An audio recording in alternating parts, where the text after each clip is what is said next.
নির্বাচন হবে, আমি কথা দিয়ে যাচ্ছি এই বছরের মধ্যে নির্বাচন দিতে বাধ্য হবে।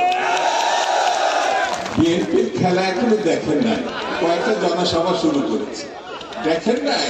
এই আমি শুধু ডক্টর ইউনূসকে বলবো, ভাই আপনি ভালো লোক, একটা মর্যাদাশীল লোক, জ্ঞানীগুণী মানুষ, দেশে বিদেশে আপনার সুনাম আছে, এদের পাল্লায় পড়েন না, এদের পাল্লায় পড়েন না। বিএনপিকে রাস্তায় নামায়েন না, যদি একবার রাস্তায় নামায় ফুলের মালা দিয়ে আপনার মন্নত করেছে, আপনার ফুলের মালা দিয়ে বিদায় করতে চাই। ঠিক কিনা? ঠিক কিনা? ঠিক কিনা? কাজটা ভালো করে। আরে ভাই, জিয়াতে এমনি এমনি রাষ্ট্রপতি হয় না, বেগম জিয়া এমনি এমনি প্রধানমন্ত্রী হয় না।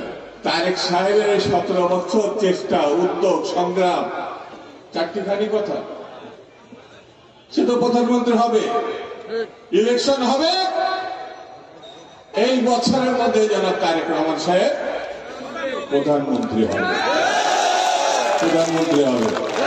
এবার এখন প্রধানমন্ত্রীর সময় তো আমরা কেউ অনেকে থাকতে পারবো না তার কাছাকাছি, হয়তো দেখা যাবে ঢাকা যাচ্ছে, আপনারা এখানে আছেন, তাহলে একটা কাজ শেষ করে আমরা রাখি আগের থেকে, হাত উঠান, এবার একটা তালিম দিই।